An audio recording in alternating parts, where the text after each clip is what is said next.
Friends, today I invite not only the meditations of your hearts, but your active participation as we reflect together on this passage. This is the start of Jesus' public ministry, with the previous chapters of Matthew devoted to the genealogy of Jesus, his conception, the visit from the Magi, and the troubles with King Herod, an introduction to John the Baptist, Jesus' baptism in Judea, and his temptation in the wilderness. Whew, it's a lot, 4 chapters. And now, John the Baptist has been arrested, and so Jesus leaves Judea and heads back to Galilee. According to the gospel writer Matthew, he does this to fulfill a prophecy of Isaiah, not because he's afraid of Herod, but to fulfill the prophecy. And the first thing that Jesus does after settling in at Capernaum is to call some fishermen to follow him. This is a story about call. What does that word mean to you? Call. Connect with someone. Connect with someone. Chosen. To be called is to be chosen. Yeah. Has anyone here ever felt called? Yes. Do you want to say more? You don't have to, but you're invited to. The first time I came back to church in 10 years was here. First time Bob came back to church in 10 years was here. He felt a call to be here.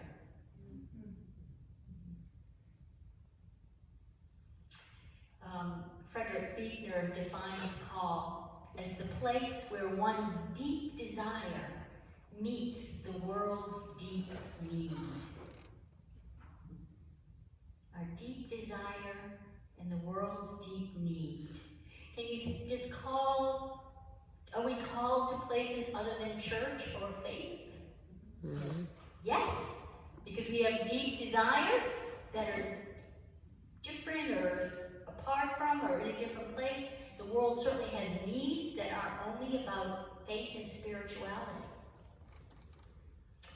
It occurs to me that there is great variety in our desires. People want different things. People are drawn to different things. And there are so many, many needs in this world. So of course, there's not just one call. People are not called the same way, not called to the same thing. And it also occurs to me how much our desires, our interests, change over time, as do the world's needs. There's some consistency, but there's also some variety. And so not only are we individually called in different ways, but as an individual, we're called in different ways at different points in our life. What we're called to at one point in our lives, we may feel called to let go of at another. When I was a child, I wanted to be a mother, and I wanted to be a teacher. Were these calls? My desire was there, and it seems like the world needs teachers. It seems like the world needs children and parents who want to parent.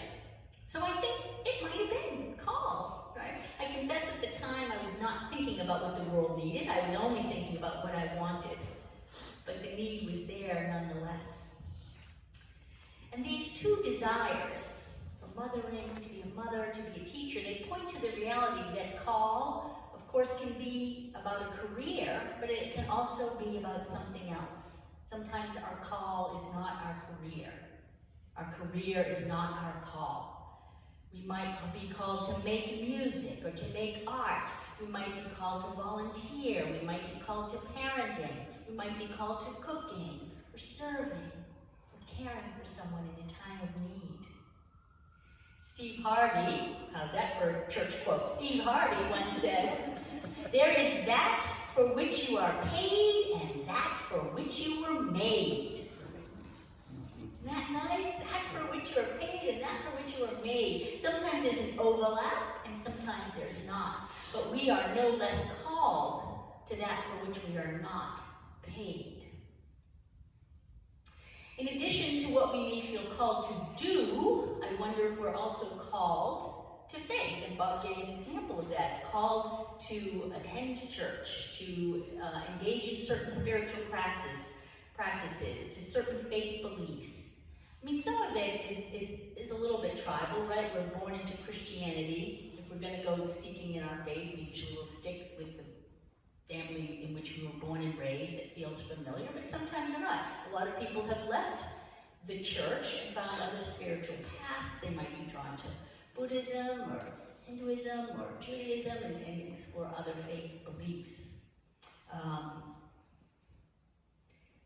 And sometimes we are called to certain relationships, right? It might be a romantic partnership. It might again be to mothering or grandmothering or parenting. It might be to a certain friendship or a certain group of people, something you just want to be part of. Like I feel I was very much called to the NAACP to do that work, to work with people who have the same concerns for the deep need of racial justice in this world. So adoption, feel called to a child and a child to a parent. Adoption. I'm sure that you were coached during your ministerial search process 11 years ago, 12 years ago, however long it was, about discerning a sense of call. Asking who is this church drawn to be in relationship with as preacher and teacher? Which candidate do we feel, yes, this is this moment of the Spirit calling us, yay, it was me! People visit our church. Perhaps they listen for that still small voice as they wonder, is this the church for me? Are these the people I want to share my current faith journey with? I mean, last week we had a baptism, and the family lives in Webster. And yet they feel called and connected to this church to have their child blessed and baptized with this body of Christ. And I said, you sure you don't want to find a church close to you? No, this is where I mean, again, if we end up going to church regularly, we might find someplace closer, but this is the place that I feel called to have this child baptized. We've seen that people feel called and decide to stay for a good long while. And then the call shifts, and they're drawn to something else, a different experience of faith and church. And we bless them on their journey. We let go and bless them on their way. We have had people stop by and visit and discern, no, this is not the place for me, and they move on. It's an important, it's a sacred process, listening for that still small voice. It's not a rejection of us, it's not personal, but it's just saying, the Spirit isn't moving me to stay here, to be here. Now I believe that as a church we have a responsibility to ask periodically about how God is calling us. We have a responsibility to wonder if our deep desires for various activities and ministries, if they have shifted, our desires have shifted. We have a responsibility to look around and see how the needs of our community, of the world, have changed. Is there something speaking to us now? Perhaps some of the things that gave us great joy when we were one of many people sharing the work has become burdensome now that we have fewer hands. Can anyone think of something the church was called to before, but may no longer be called to do? And I'm not talking simply about the things we had to let go of because the organizer moved away or left the church. But I'm talking about things that after a time stopped feeling sacred or joyful or useful. Bunny Day. Bunny Day, yes, yes. For a long time there was a lot of joy and a lot of energy and excitement, but at some point it got overwhelming. So we took the core value of that, which was giving to families and children, and we've adapted. We've made the change so that now we donate Easter supplies to the food pantry so that families can still access them. So it's about expressing the caring, not necessarily the activities. Same thing with our children's ministry. We don't have children, very few, and it wasn't serving, it wasn't useful anymore. And again, we've thought about our core value of serving families in Leicester, and so we reached out to the schools to see how we can partner with them to serve families and children in this community. The Federated Church worked for a long time. Sorry? The Federated Church Yes, worked the for a long Federated Church, we were called to be one with the Unitarian Universalists for a time, and then that didn't feel sacred or holy anymore. That was division, might call it division, but it might just call responding to a call of the Spirit. Yes. Sorry? The concerts on the common. The concerts on the common, providing refreshments for concerts on the common. Yes. Yeah.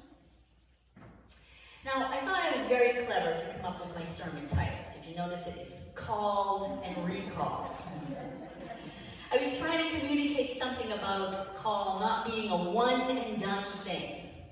Right, in the gospel story, these 4 fishermen were called initially to just follow Jesus. Go along after him, see what he does. But over time, their sense of purpose evolved. The things they were called to changed. The needs around them changed after Jesus died and was resurrected and then ascended into heaven. They weren't following anymore. They were then called to lead. They may still have been fishing for people, but they were also healing and baptizing and preaching and speaking truth to power and building new forms of community.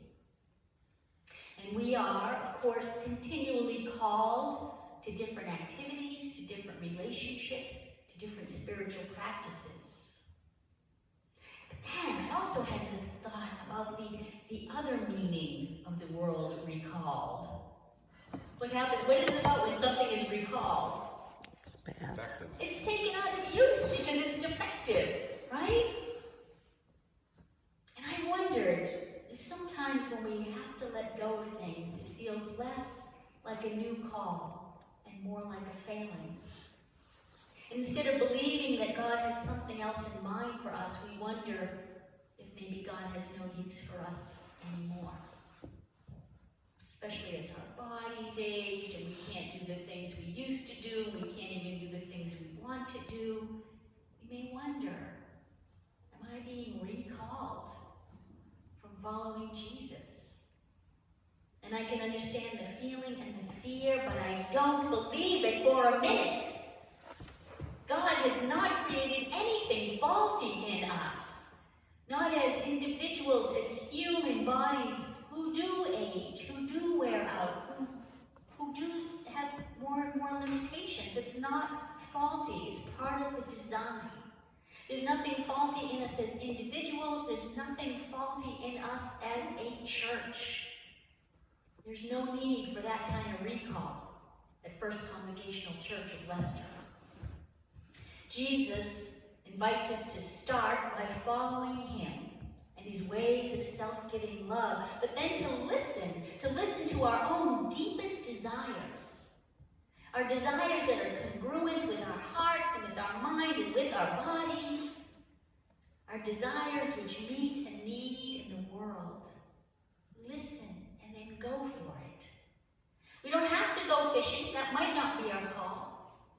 We might be called to read more or less, or to pray in different ways, or to think more. We might pay attention to the nudge we have, call someone, check in, say hi, see how they're doing. To the nudge, just send a card, let somebody know you're thinking of them. They might be small things, but they're no less of a call. They're no less important in building the kingdom of God in this world. And I also want to say that call is not only about what we do. It's not just action. It is also about our being. Who or what or whose are we called to be? And I'm not just talking about our roles. I want to be mother, to be sister, to be grandfather, to be friend. I'm not talking just about our ways of being in the world, to be kind and honest and patient and loving. I'm talking about yet another meaning of the word recall, happens when we recall something? We remember it. We remember. To remember that we are one in God. We are children of God. I was called by God to be a child of God. To be a child of God. To recall, remember that we are beloved. As individuals, not only as individuals, but also as a church, we are called not just to do, but to be. God calls congregations to be the gathering of beloved children. God calls congregations to be places of welcome and acceptance. God calls congregations to be sanctuaries, a place where God's word is taught and the good news of the kingdom is proclaimed and people find healing.